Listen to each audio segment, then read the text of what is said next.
Assalomu alaykum do'stlar, sizlar bilan Abdulaziz TV. Bugun sizlar bilan hamma sevib o'stiradigan, lekin xavfli tomonlarini kamchilik biladigan gul haqida, ya'ni Difinbahya guli bilan tanishamiz. Bu gulning chiroyli barglari ko'zni quvontiradi, lekin shu bilan birga buning zararli tomonlarini ham bilib qo'yish shart. Videoni oxirigacha kuzatib boring. Videomiz davomida bu gulni qanday parvarish qilish kerakligi va xavfli tomonlaridan qanday himoyalanish kerakligi haqida batafsil tushuntirib boramiz. Difinbahya guli tropik mamlakatlarda o'sadigan gul hisoblanadi. Buni hozirgi kunda balkon va ofislar uchun bezak sifatida ekib o'stiriladi. Bu o'simlik aroidlar oilasiga mansub bo'lib, Amerika qit'asining janubiy hududlaridan kelib chiqqan. Uning keng va yashil barglarida sariq va oq dog'lari o'ziga xos go'zallik bag'ishlab turadi.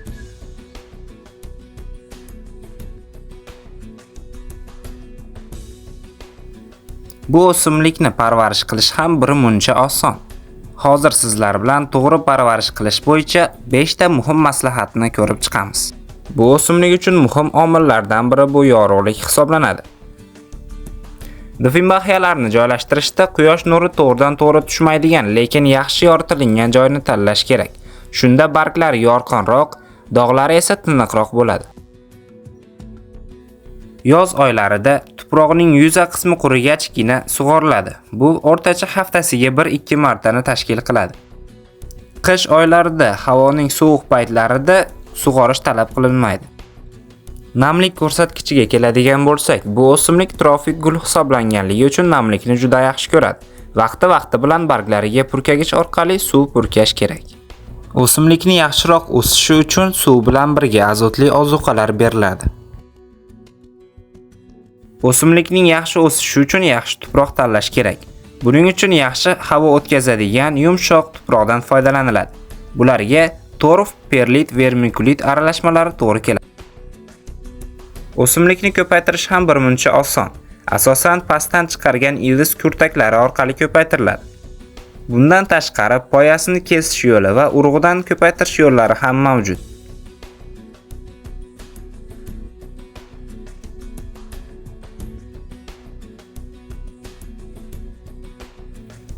Endi difinbahyalarda uchraydigan kasalliklar haqida bilib olamiz.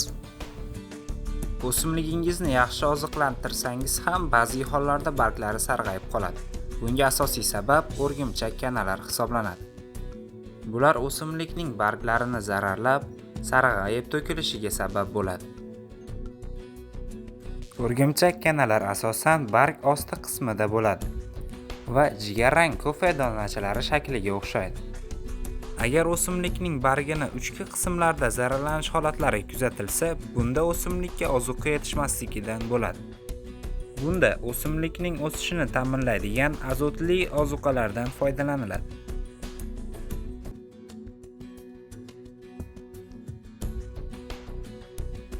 Sovuqning ta'sirida uchki qismdagi barglarning sarg'ayishi yoki notekis chiqishi kuzatiladi. Va shu bilan birga sovuq ta'sirida bargning o'rta qismlarida qorayish va kuyish holatlari kuzatiladi. Ko'pchilik bu gulni xonalarga chiroy sifatida ekib o'stiradi, lekin buning shirasi tarkibida zaharli moddalar mavjud. Shirasi tarkibidagi zahar teriga tushadigan bo'lsa, kuyidirish va qizarishga sabab bo'ladi. Bu og'izga tushgudek bo'lsa, nafas yo'lidagi qiyinchiliklarni va shishga ham sabab bo'lishi mumkin. Ayniqsa uyingizda bolalar va hayvonlar bo'lsa, bu guldan ehtiyot bo'lishingiz shart. Shu sababdan ba'zi davlatlarda maktablar uchun bu gulni o'stirish taqiqlab qo'yilgan. Har qanday go'zallikning o'ziga xos mashaqqati bo'ladi. Shu kabi difinbahya gulida ham bu darajada chiroyli bo'lishi uchun ma'lum bir darajada mas'uliyat talab qiladi. Shu bilan difinbahya guli haqidagi videomiz o'z nihoyasiga yetdi. Agar sizga videomiz foydali bo'lgan bo'lsa, like bosib kanalimizga obuna bo'lib qo'yish esingizdan chiqmasin. Sizlar bilan Abdulaziz TV bo'ldi. Xayr, ko'rishguncha do'stlar.